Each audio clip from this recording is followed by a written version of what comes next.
com o CVV. Nós vamos ouvir você, compartilhe com o CVV. E agora, o que vou fazer? Compartilhe com o CVV. Nós vamos ouvir você, compartilhe com o CVV. E agora, o que vou fazer? Compartilhe com o CVV.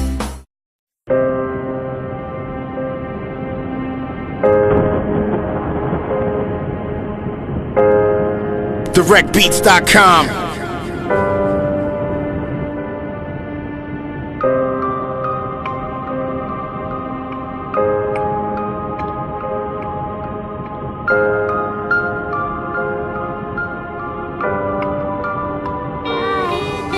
Garota solitária, criança desprezada, vida sem graça, sem amigos, sem nada. Assim cresceu a pobre mina que sempre chorava. Enquanto todo mundo ria, ela derramava lágrimas. Precisava de ajuda, uma amizade pra superar todas as mágoas que fizeram dela alguém infeliz, incapaz de sonhar. Nunca fez planos pro futuro, não entendia qual o sentido. Nunca fez nada de mal a ninguém, não merecia passar por isso. Tinham muitos pra julgar, mas ninguém pra dar ajuda. Excluída da família, os pais diziam é frescura. Frescura pra quem vê, ninguém sabe o que ela sente. É fácil rir da dor dos outros quando ela não dói na gente. Adolescente, nada muda, só remédios depressivos e a vontade de pular do alto de um prédio. Nada mudava a dor que ela sentia, até que um certo dia seu pulso conheceu Gillette.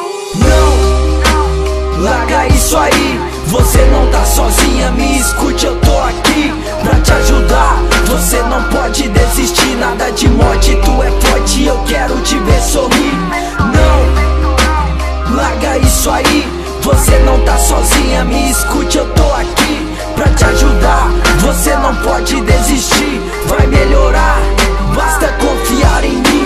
Em cada marca, uma lembrança que sentiu. Escondia o sofrimento atrás de uma blusa de frio. Só queria ser feliz e viver de outra maneira. Sair fora dos problemas, dar um basta pra tristeza. Falar é fácil, difícil é no fundo do poço. Encontrar uma saída da tortura e do desgosto. Feliz é a pessoa que procura fazer o bem, não zombar, apedrejar dificuldades de alguém. Sabe aquela mina que você jogou no passado, que tu sempre fazia piadas, não deixava ela de lado? Você não lembra de nada, é normal não ter lembrado, mas ela carrega a marca, tá sempre rasgada em seu braço. Ela nunca fez por ibope, ela só queria sorrir. Sorriso aquele que você e os outros contribuíram pra não existir. Coloca em sua mente, quem se corta não merece surra, só precisam de ajuda. Não, larga isso aí, você não tá sozinha, me escute, eu tô aqui pra te ajudar. Você não pode desistir, nada de morte, tu é forte, eu quero te ver sorrir. Não, larga isso aí, você não tá sozinha, me escute, eu tô aqui pra te ajudar. Você não pode desistir, vai melhorar, basta confiar em mim.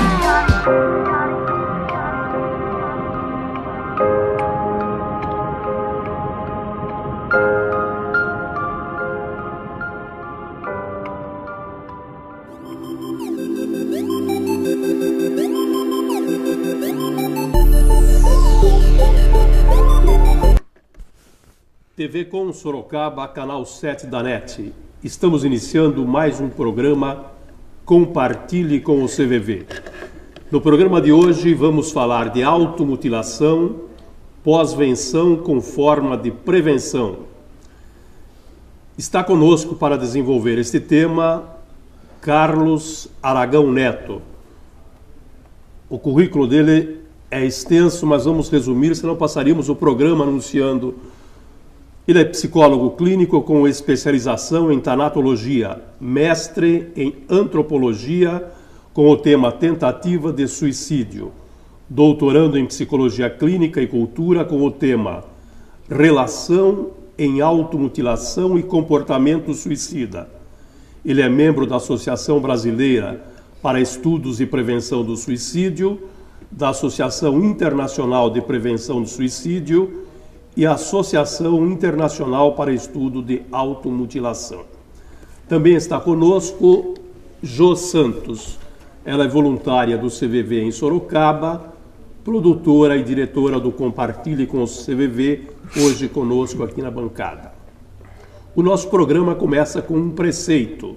Vamos ao preceito de hoje.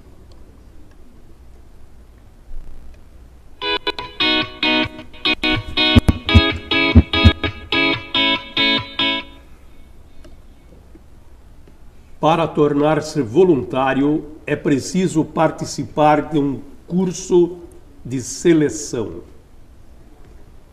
Por quê, Jô?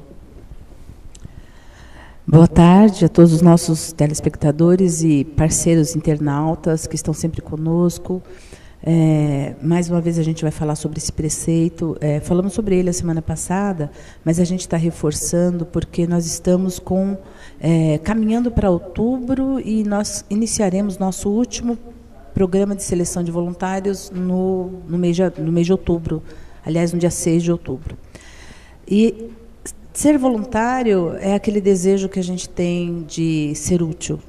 E é o que nós estamos fazendo aqui hoje, né, na pessoa do Carlos, na pessoa do Húngaro, e o pessoal aqui da rádio, aqui da rádio, não, aqui da TV.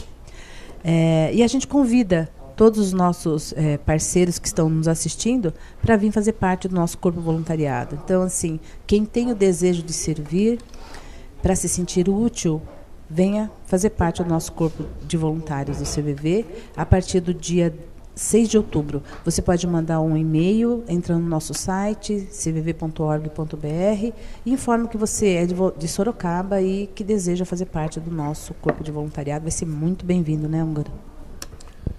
Embora o tema de hoje seja a automutilação como prevenção, durante o programa vamos colocar algumas perguntas que recebemos da escola para que o Carlos Aragão dê as respostas a esses adolescentes que encaminharam as perguntas e também sirvam de esclarecimento para você, internauta, para você, telespectador da TV Com, que sempre nos acompanha.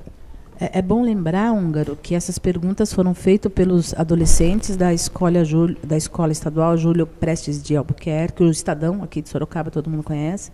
Então, nós fizemos um trabalho lá e nós temos um hall enorme de perguntas e nós estamos trazendo, na medida que for possível, responder pelos profissionais que vêm até aqui, porque eles estão ansiosos pela resposta, né? E é importante que eles percebam que eles têm importância. Bom dia. Bom dia.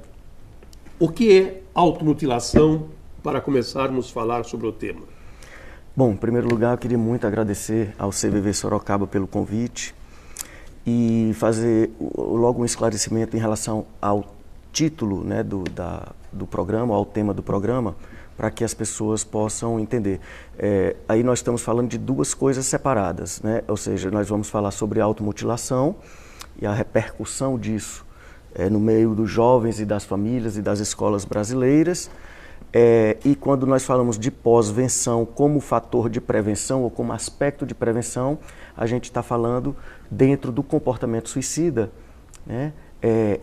Comportamentos autodestrutivos, mas o comportamento suicida em especial, porque nós sabemos que a pós-venção são os cuidados que nós dedicamos aos enlutados de um suicídio, né? Ou seja, o que nós precisamos e devemos fazer para ajudar aquelas pessoas que perderam um ente querido por suicídio a seguir na vida. Então, isso a gente pode discutir um pouco também, se vocês quiserem.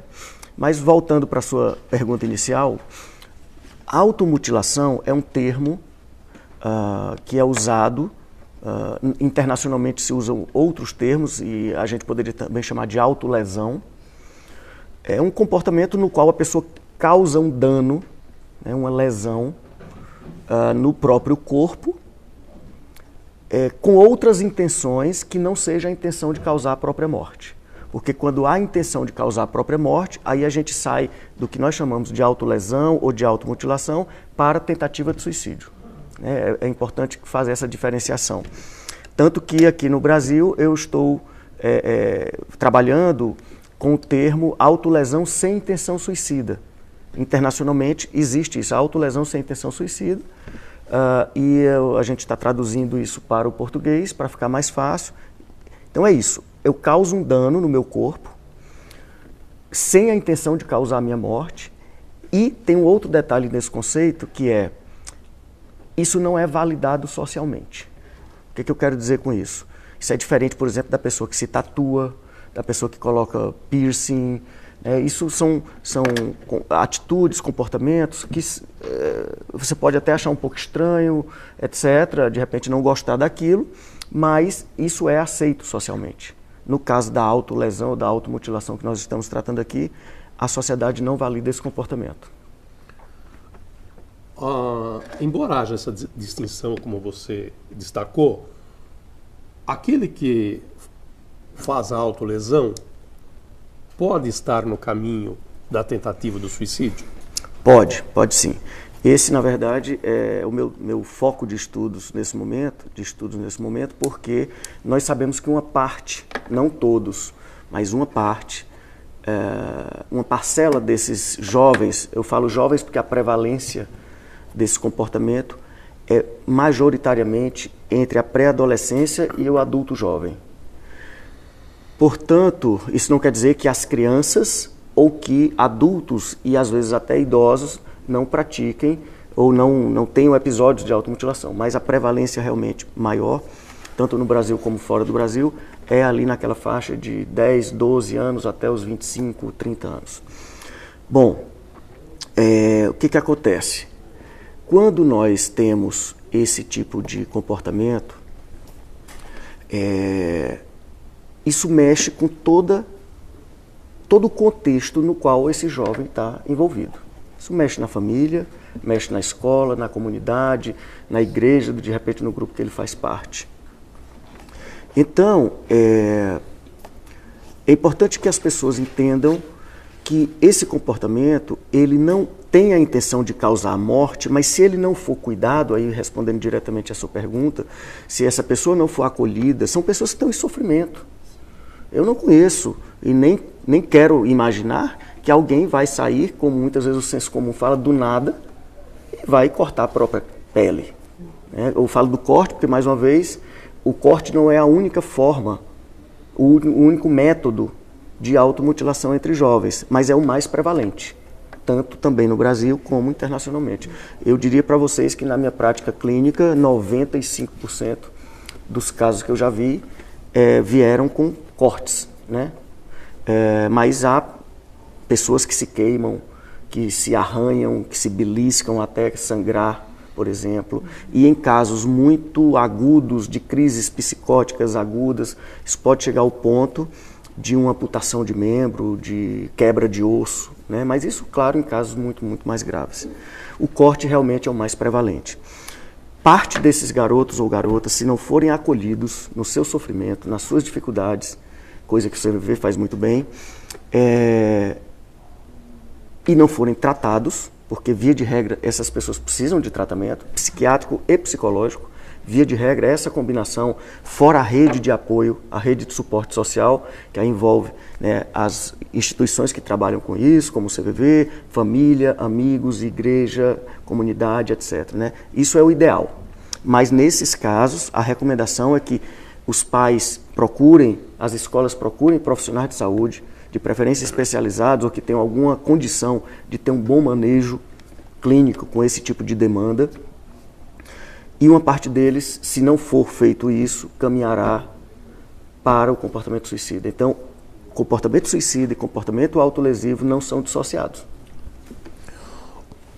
Existem fatores desencadeantes para o início da autolesão nesses grupos? A gente, por exemplo, as redes sociais, né? A gente poderia, se você escuta o discurso, né, as narrativas desses jovens que se mutilam, que se lesionam, um percentual deles encontra esse mundo, esse submundo, na verdade, nas redes sociais. Isso são muitas vezes blogs, sites, que prestam um desserviço, né, a essas pessoas, mas que quem está em sofrimento grave muitas vezes não é compreendido, não é escutado, não é acolhido dentro de casa, nem na escola, nem no trabalho, nem na igreja, por exemplo. E muitas vezes recorre, ainda mais hoje, né, com a tecnologia toda à disposição dessas gerações mais jovens que estão intensamente usando as redes sociais, uma hora ela encontra algo desse tipo, que muitas vezes se vende como um lugar de autoajuda ou de ajuda, porque as pessoas se entendem, etc. Mas dependendo da condução disso, isso pode, na verdade, levar a pessoa para um lugar ainda pior do que o que ela já está. Então, é muito importante, aproveitando, que os pais observem, pais, professores e clínicos, quando estão lidando com jovens que estão em sofrimento grave, não necessariamente se mutilando ou querendo se matar, mas em sofrimento grave, é muito importante que a gente veja e perceba o uso que ele faz da internet. Isso é um critério que nós precisamos ter nas nossas anamneses, nas nossas conversas iniciais, para saber onde você está navegando, né? E muitas vezes a gente descobre que ele está em locais que, na verdade, ele não deveria estar. E aí nós temos que fazer um esforço para convencê-lo.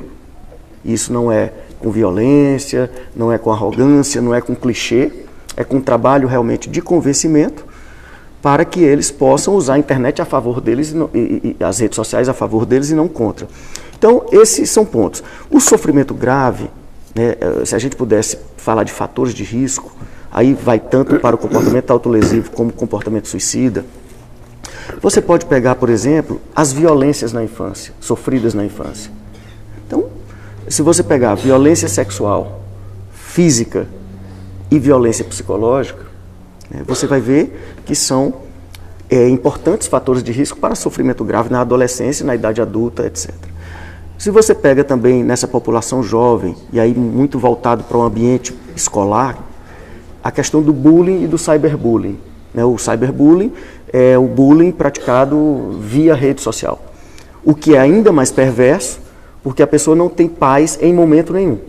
Se ela sofre o bullying na escola, ela sofre tremendamente, mas quando ela chega em casa, essa prática acaba, porque ficou na escola. Quando isso se volta também para as redes sociais, ele chega em casa e as redes sociais estão lá expondo, né, e fazendo com que ele continue em sofrimento. Então, bullying, cyberbullying, as violências sofridas na infância e na adolescência, eu penso que são importantes fatores de risco para comportamento autolesivo. E destaco ainda a impulsividade, né, que muitas vezes está aí associada à adolescência, né, aquele momento em que os jovens estão tentando explorar o mundo e dependendo de como essa formação deles se dá e obviamente também de traços de personalidade. Né? Então, se você tem um adolescente que é mais impulsivo ou tem um comportamento mais agressivo do que outros, esse adolescente tem um fator de risco ainda maior, né? Um fator de risco a mais para, de repente, na hora que nós chamamos, né, que ele deveria saber regular suas emoções, ele vai lá e impulsivamente vai lá e, por exemplo, se corta. Então, há uma série de fatores de risco que o excesso de expectativas dos pais, das escolas, da sociedade de uma forma geral, com o desempenho desses jovens, por exemplo, desempenho acadêmico, profissional. Quer dizer, isso muitas vezes traz esse adolescente, essa criança, esse adolescente para um lugar de sofrimento, né? Porque às vezes as expectativas são muito altas. Muitas vezes eles desenvolvem a ideia de que precisam ser perfeitos, que a gente chama de perfeccionismo, para poder, por exemplo, agradar os pais e competir dentro das escolas, né, em termos de ranqueamento, de notas, essa coisa toda. E uma coisa é quando eu busco a excelência no meu trabalho, no CVV, no atendimento, no meu desempenho acadêmico. Isso é uma coisa. A outra coisa é quando eu não admito que eu possa fracassar. Eu não admito que eu possa tirar uma nota baixa, por causa de todos esses fatores que eu coloquei aqui. Então isso é nefasto, porque obviamente qualquer um de nós em algum momento vai tirar uma nota baixa ou vai perder uma partida no jogo de futebol, ou, enfim. Né? E quando eu tenho escutado muito isso, eu estou falando porque eu tenho escutado muito isso, e um dos primeiros trabalhos que eu escutei, que eu presenciei a apresentação, que eu vi a apresentação nos Estados Unidos da Sociedade Internacional para Estudos da Automutilação, o primeiro, e daí eu fiquei ainda mais atento, era assim, o perfeccionismo como fator de risco para o comportamento autolesivo. Então é muito comum esse relato de você dizer, não, mas eu fracassei, eu tirei uma nota baixa, e o investimento que os meus pais estão fazendo em mim, né, e como é que fica a minha imagem diante dos meus colegas na escola. Quer dizer, então, né, há uma série de... são comportamentos complexos, né? Eu gostaria de fazer uma pergunta aqui para você, porque eu sou professora, estou em sala de aula aqui, eu sou voluntária do CVV, mas né, eu observo que essa fase da adolescência, nós professores sabemos, é uma fase muito hormonal. Né? Os hormônios estão lá em fúria, e eles têm dificuldade de controlar, as emoções estão sempre num carrossel. Esse fator hormonal, pelos estudos internacionais aqui no Brasil, tem alguma força nessa questão, tanto da construção da ideação suicida, como também na questão da automutilação?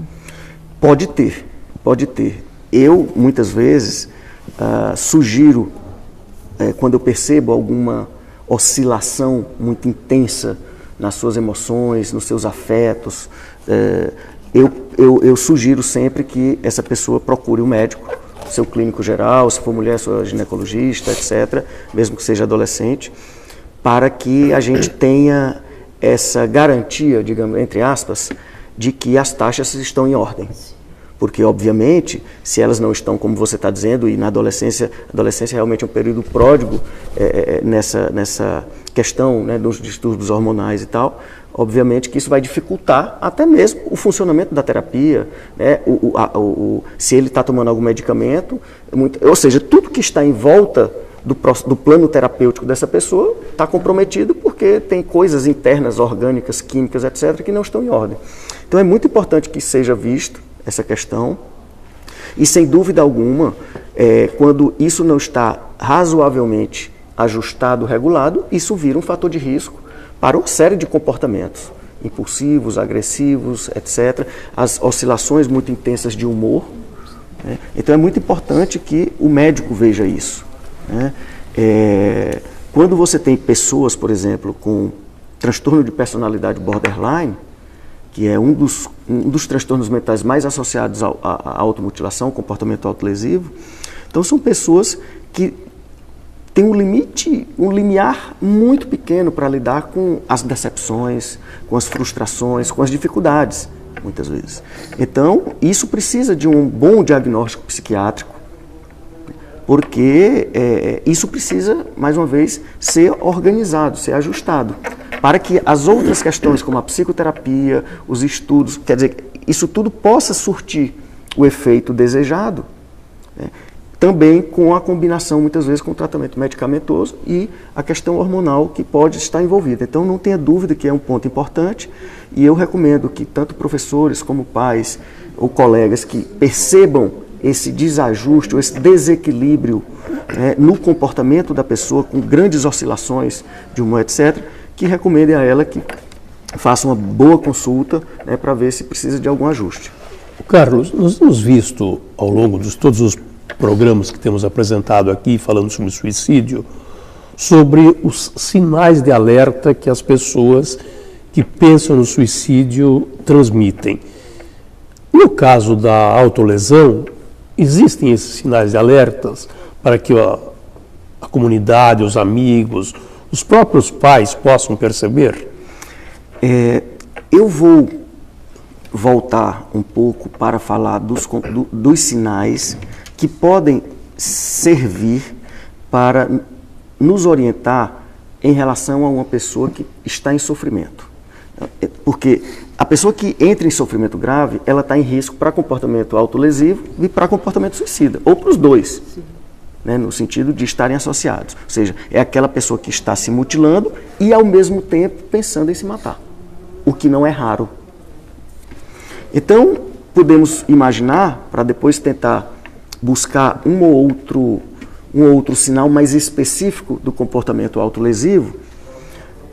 Primeiro, isolamento social. Não nessa ordem, né, mas assim, apenas listando.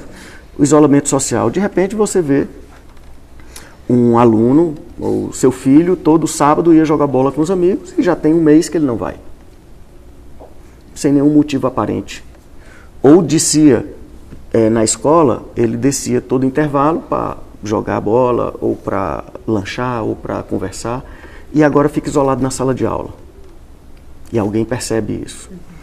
Então, isolamento social, tristeza profunda, anedonia. Anedonia é quando você tem o prazer em fazer algo e depois você vai perdendo o prazer em atividades nas quais você tinha prazer anteriormente. Você pode também perceber, muitas vezes, nas redes sociais, queda do desempenho acadêmico. Você tem um aluno que mantém mais ou menos uma regularidade, daqui a pouco, no caso de adultos, absenteísmo no trabalho, seja, sem motivos justificáveis ou aparentes. Além do que, no caso dos jovens principalmente, não apenas, mas principalmente, o que eles postam nas redes sociais. Então, claro que se você percebe que o seu colega, o seu filho, o seu aluno, ele posta com muita frequência conteúdos melancólicos, frases do seguinte tipo, de que a vida não tem mais sentido, de que ele sente um grande vazio, de que ele não é digno de estar vivo, que não tem razões para viver, que não tem projetos, que tanto faz estar vivo como estar morto.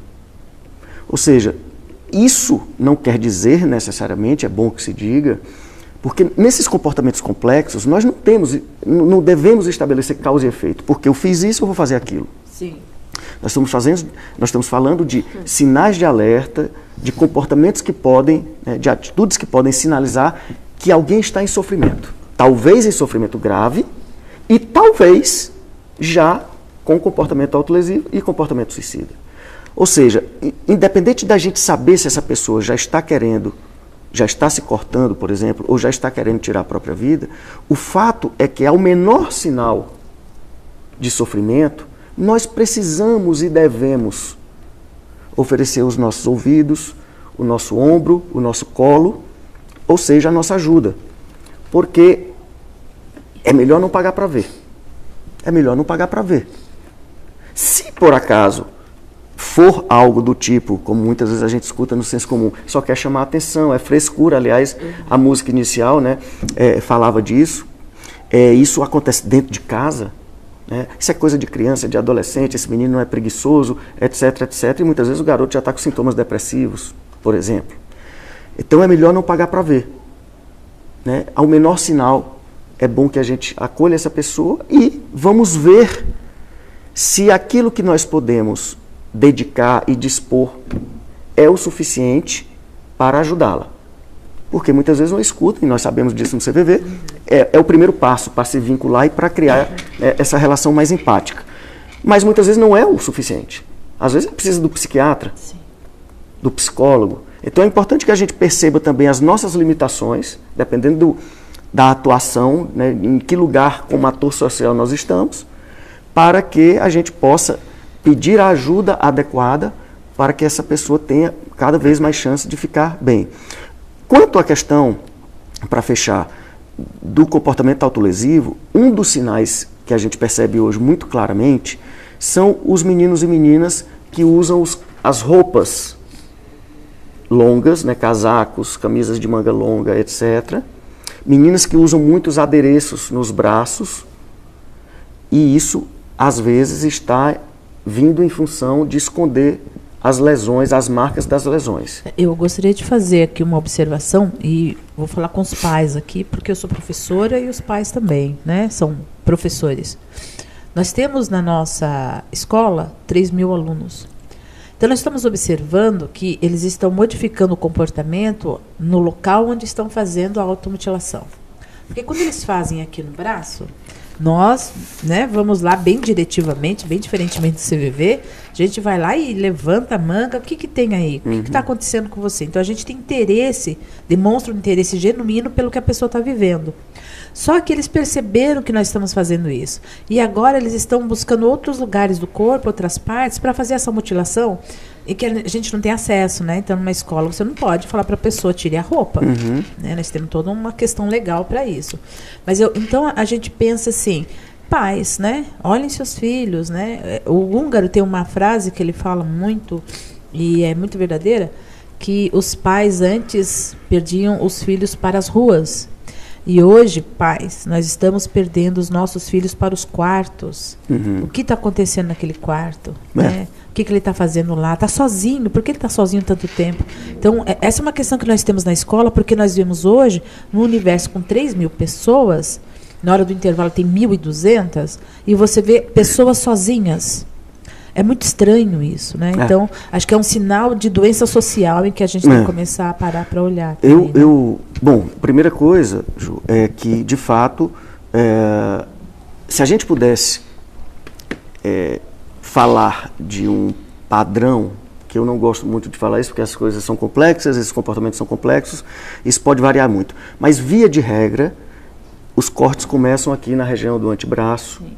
E aí, em função de vários fatores, inclusive esse que você está falando, né, de eu já ter sido descoberto, digamos assim, e eu não estou fazendo isso para chamar a atenção de ninguém, eu quero esconder, e aí eu passo para, muitas vezes os jovens passam para a perna, que na região da coxa, região dos ombros, muitas vezes a região da barriga. Sim.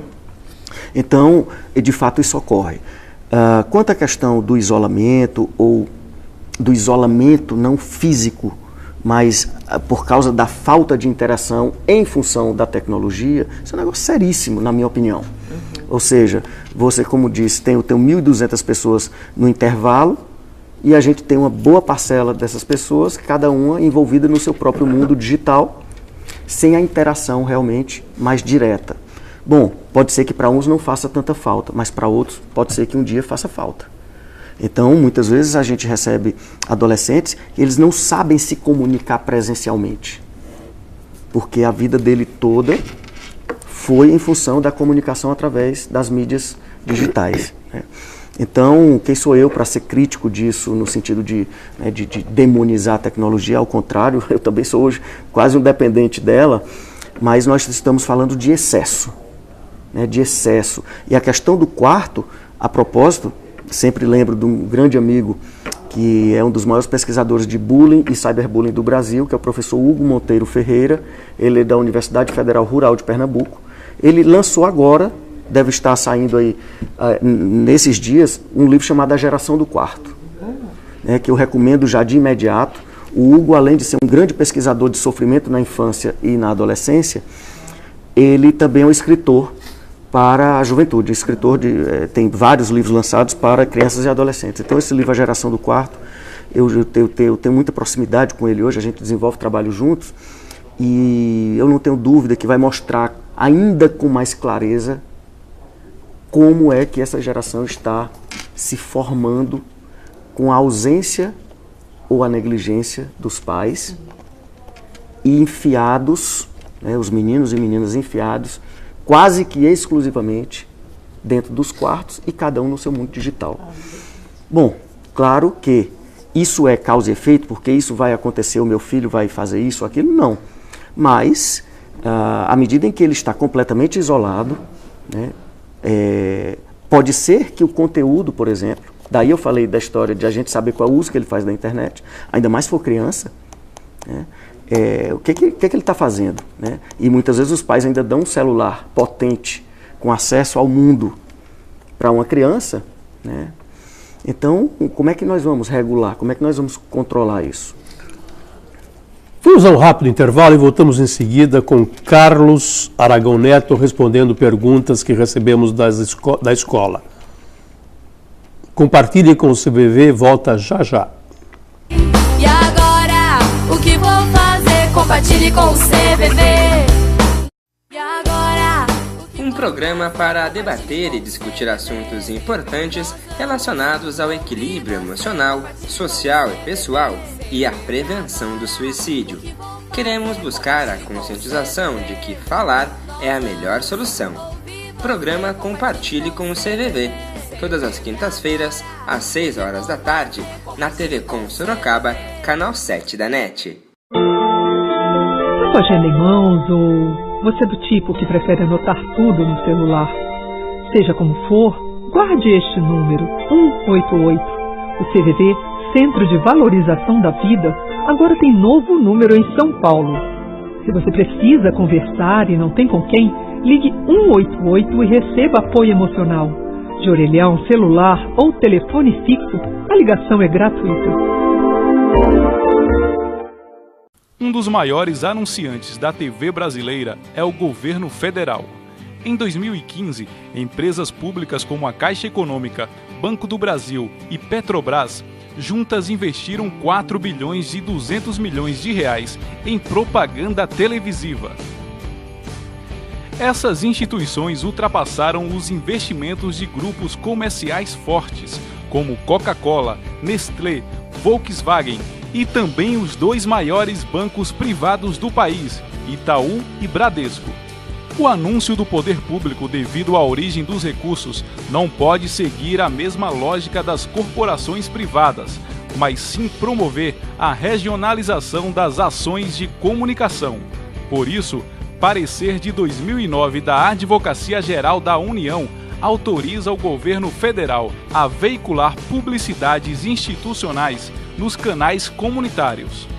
Essas emissoras são a voz de diversos setores da sociedade civil organizada, tais como associações de bairros e comerciais, comunidades árabe, judaica, italiana, portuguesa, japonesa, dentre outras, movimentos sociais e minorias, sindicatos de trabalhadores e patronais de inúmeras categorias, como industriais, engenheiros, economistas, funcionários públicos, advogados, só para citar algumas. Além disso, nessas telas todas, as crenças convivem em harmonia: católicos, evangélicos, espíritas e religiões africanas. Se você é gestor público e anuncia em emissoras de TVs comunitárias, parabéns, está cumprindo a função social do Estado. Se não anuncia, nunca é tarde para começar. Verba pública para veículos de comunicação pública não é esmola, mas justiça social. Uma campanha da ABSECOM, Associação Brasileira de Canais Comunitários. E agora, o que vou fazer? Compartilhe com o CVV. Pela TV Com Sorocaba, canal 7 da NET, com o programa Compartilhe com o CVV. Estamos falando sobre automutilação hoje com o Carlos Aragão Neto, que é psicólogo clínico com especialização em tanatologia. Dissemos, no final do primeiro bloco, que voltaríamos com as perguntas que nos foram encaminhadas pelos estudantes. E tem uma aqui, Carlos, de uma estudante de 11 anos. Como eu posso lidar com uma pessoa que sofre uma depressão, que o jeito melhor dela de viver é se cortando? Bom, é uma pergunta, né, complexa, porque há uma série de nuances, né, quando nós estamos convivendo com alguém que, por exemplo, tem depressão ou que se lesiona ou que quer se matar. Eu acho que tudo começa, isso penso que em qualquer tipo de relação, seja marido e mulher, seja professor e aluno, seja amigo com amiga, com a criação de bons vínculos. Ou seja, uma boa relação, ela se sustenta na qualidade do vínculo que ela desenvolve, que ela tem. Então eu posso ter um irmão e ser completamente distante dele. E eu posso ter um amigo e ser completamente presente na vida dele. Não vai ser aí a questão sanguínea que vai dizer, é o tipo de relação que vai dizer, né, a natureza dessa ligação. Então, a primeira coisa é que, à medida em que nós percebemos isso, a gente chega para essa pessoa, de preferência, no local adequado e com o tempo necessário, porque eu não vou falar para você de coisas tão íntimas minhas, muitas vezes situações limites, pensamentos fantasiosos, ou seja, eu não vou falar dos meus conteúdos mais íntimos se você estiver olhando no seu celular, por exemplo. Ou se a cada minuto que eu falo você me interrompe. Ou se você está olhando no relógio porque tem outro compromisso. Ou seja, quando a gente percebe alguém que está em sofrimento, é importante que a gente, não precisa ser um consultório fechado em 4 paredes. Numa escola, por exemplo, você tira o aluno de sala de aula e leva ali no canto do corredor ou em alguma sala que esteja aberta. Ou seja, nós precisamos mostrar para essa pessoa que nós estamos preocupados com ela, genuinamente. Não é só um protocolo também. Olhar no olho dela, perguntar como é que ela está, como é que ela se sente, o que está acontecendo, que dor é essa que ela está sentindo, e como é que você pode ajudar. Como é que você pode ajudar. Então, eu acho que o local adequado, de forma mais protegida, não expor a pessoa, e hoje em dia com as redes sociais é um negócio muito sinistro, eu diria, porque quantas vezes a gente recebe vídeos e fotos via WhatsApp, principalmente, né, de pessoas que tentaram suicídio, de pessoas que se cortaram. Quer dizer, isso tudo, além de ser um desserviço, eu acho que é desumano. Né? O efeito de contágio através das redes sociais é muito grande nesse tipo de comportamento. Né? Então, assim, acolher a pessoa, escutar, né? Abrir as perguntas, fazer perguntas abertas para que ela possa se sentir à vontade para falar do seu sofrimento, em locais razoavelmente, né, escolhidos, com o tempo necessário para que ela possa realmente se colocar, e você está minimamente preparado para escutar o discurso de sofrimento do outro, que pouca gente hoje em dia tem tolerância para escutar um discurso de sofrimento. Né?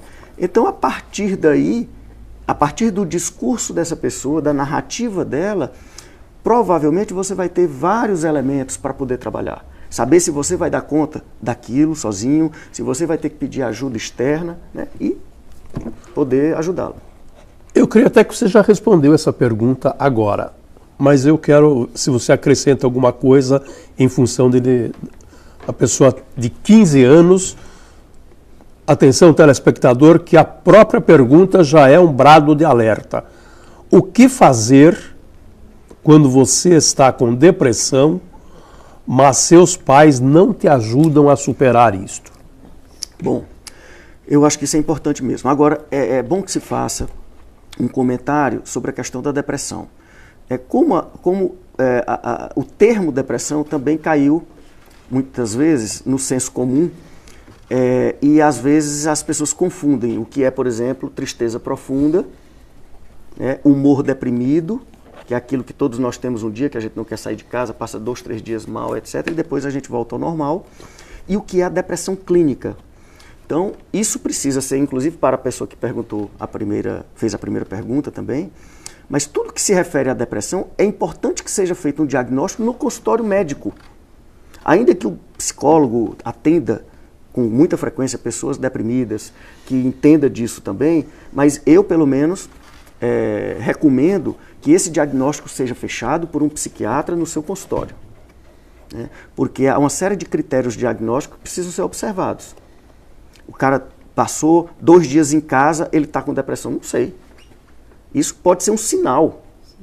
Né? De repente, no 3º dia, ele vai lá, volta a trabalhar, né? Volta a estudar e tal. Então, assim, só para concluir, é importante que esse diagnóstico de depressão seja feito no consultório do psiquiatra, e caso isso seja diagnosticado de fato, muito provavelmente, aí vai depender muito do grau da depressão que ela tem, né? Se é mais severa, se é menos severa, etc. Se ela vai precisar de tratamento medicamentoso, certamente vai precisar de uma boa psicoterapia e do apoio da sua rede social, principalmente família e amigos. Então, eu estou ouvindo você falar aqui e pensando nessa pergunta e quem fez, né? Porque é uma adolescente e muitas vezes não tem mesmo, está navegando no senso comum, mas ele me faz pensar nos sinais. Isso. Então, e quanto os pais, né, que estão nos ouvindo, e eu gostaria que estivessem mesmo, que fossem, valorizassem, validassem, né, legitimassem qualquer sinal que seja porque o filho não está sorrindo muito, ou sinais que o Carlos acabou de falar. Porque se a própria criança se autodiagnostica desse jeito, né, então o que está acontecendo com ela? Exato. Então, observar os sinais, pai, a mãe, os amigos, né? Eu tenho na escola muitos alunos que me procuram porque observaram os sinais dos amigos. Né? Então, como é que está isso em casa? Então, se ele vai se autodiagnosticar, o pai tem que estar validando, né, esses sinais. Lá no CVV, para nós, é assim. Sem dúvida. E ainda em relação à pergunta do húngaro, da moça, bom, se os meus pais negligenciam, né, o meu sofrimento, eu vou ter que procurar alguém, né? Ou seja, eu não posso obrigar o meu pai e a minha mãe a reconhecerem e a validarem o meu sofrimento. Isso deveria ser assim, mas nem sempre é. E aí vem muito aquilo que eu já falei, que não, isso é coisa de criança, isso é coisa de adolescente, esse menino, isso é frescura, isso é aquilo, aquilo outro. Bom, mais uma vez, eu não gosto de pagar para ver. Então, assim, quando eu não tenho essa validação e esse apoio dentro de casa, isso é muito sério.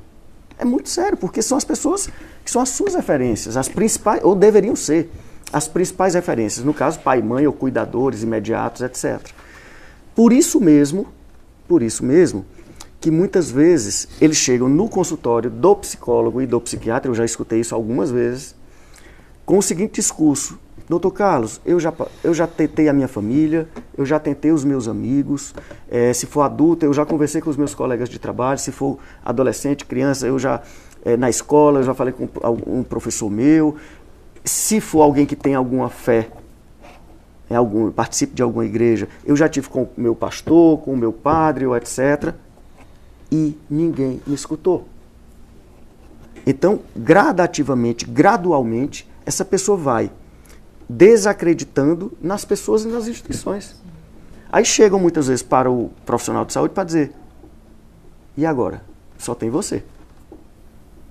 Então, veja a gravidade, pelo menos no meu pensamento, da situação de uma criança e de um adolescente que na sua própria casa não é escutado. Isso não quer dizer que você vai concordar.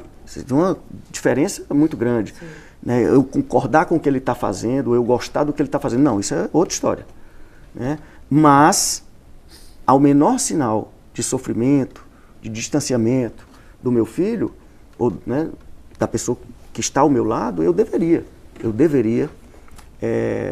oferecer essa ajuda para saber o que é. Mais uma semana estaremos no limiar do mês de setembro.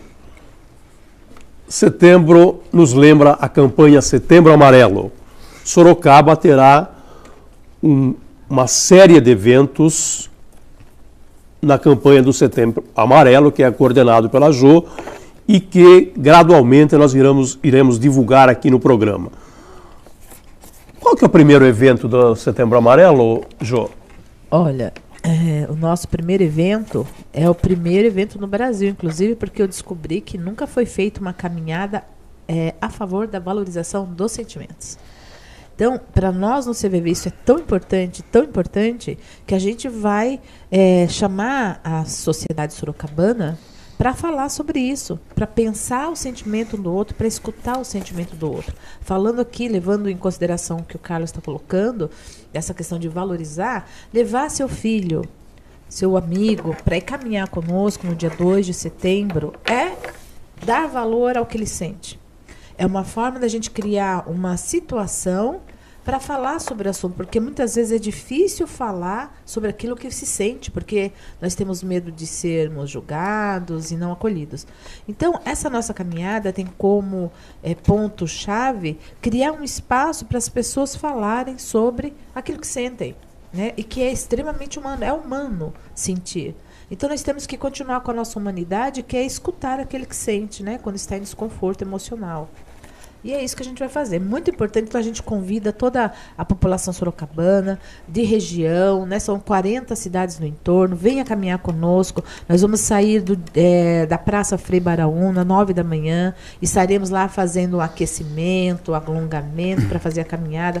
Vamos descer pela Barão de Tatuí e vamos até o Parque do Campolim, quando lá vamos continuar as atividades físicas, fazendo uma aula de zumba.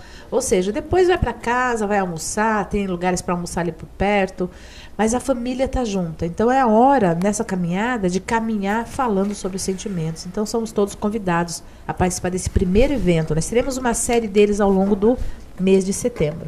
Mas esse é o que a gente está dando foco agora. E compartilhe nas nossas redes sociais.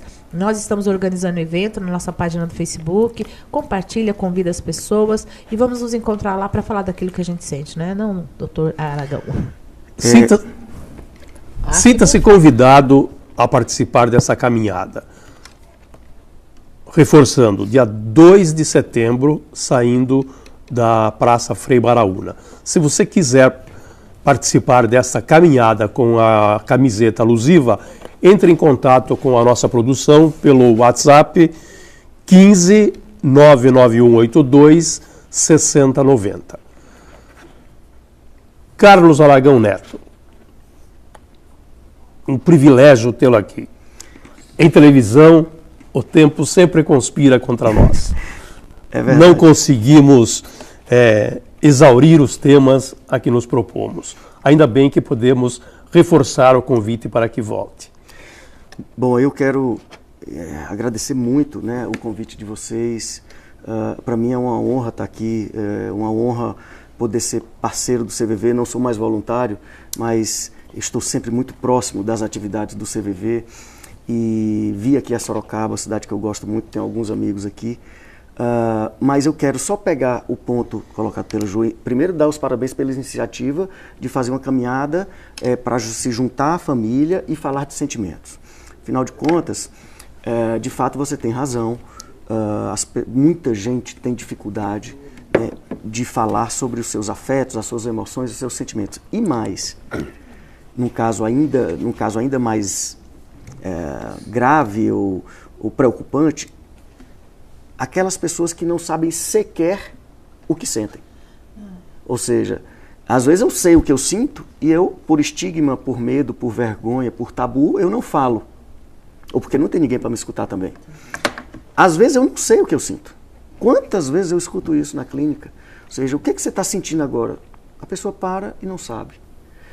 Então, um dos trabalhos que a gente tem que fazer é ajudar essas pessoas a, em algum momento, entenderem e nomearem esses sentimentos.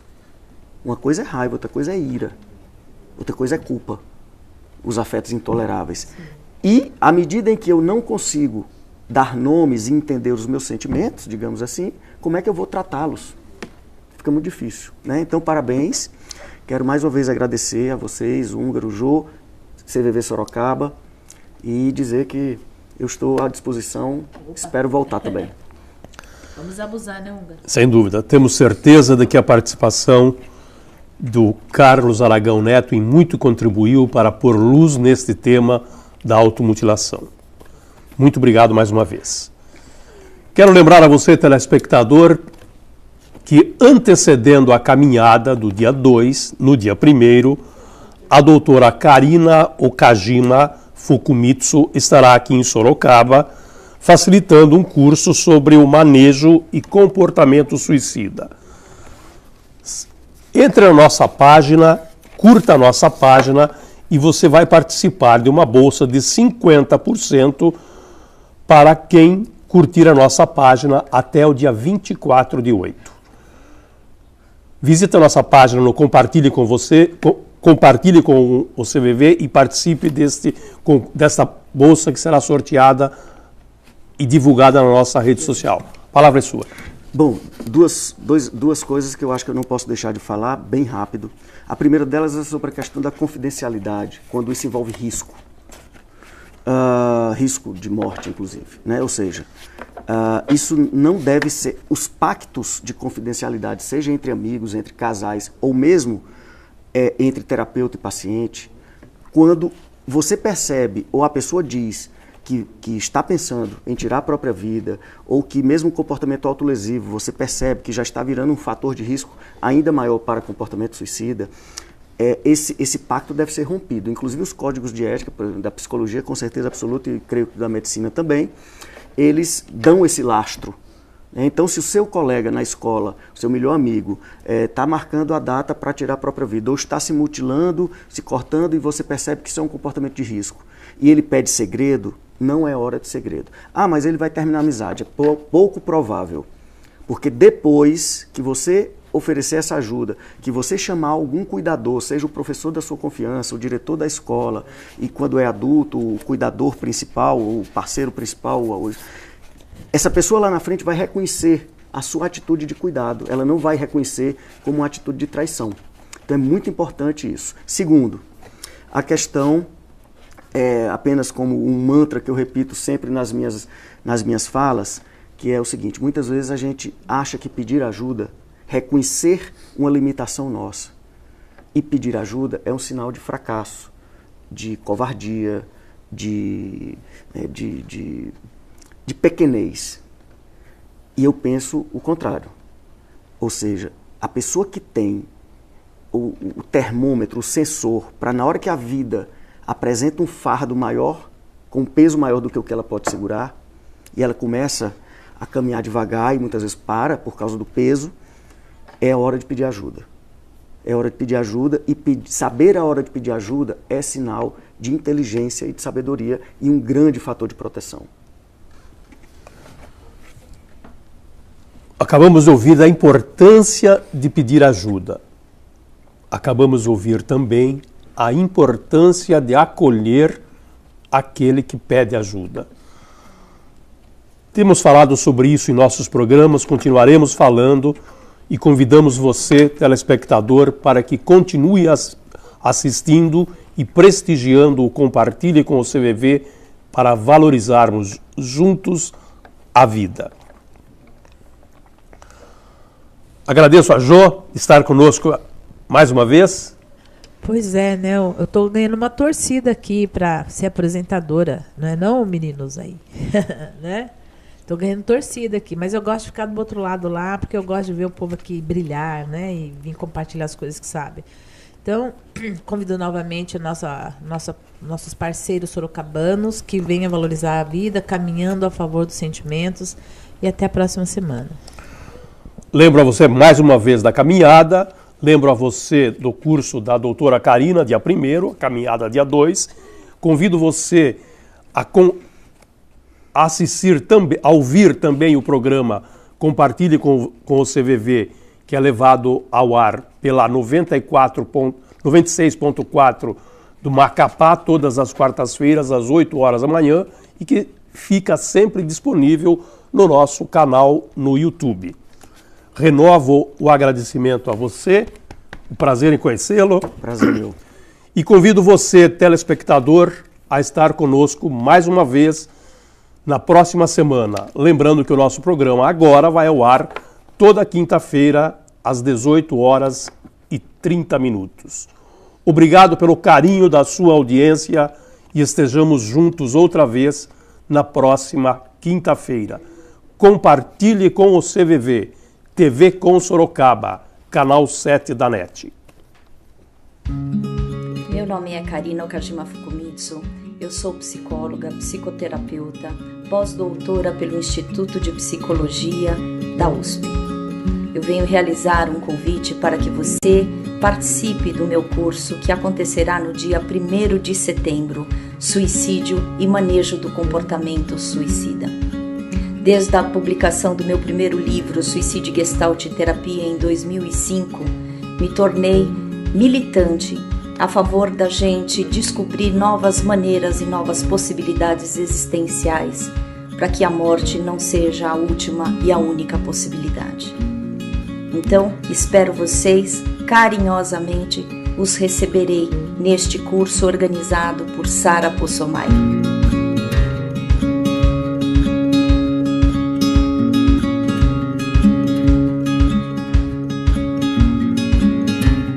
E agora, o que vou fazer? Compartilhe com o CVV. Nós vamos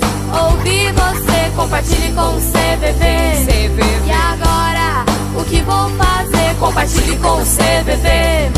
Nós vamos ouvir você, compartilhe com o CVV. E agora, o que vou fazer? Compartilhe com o CVV.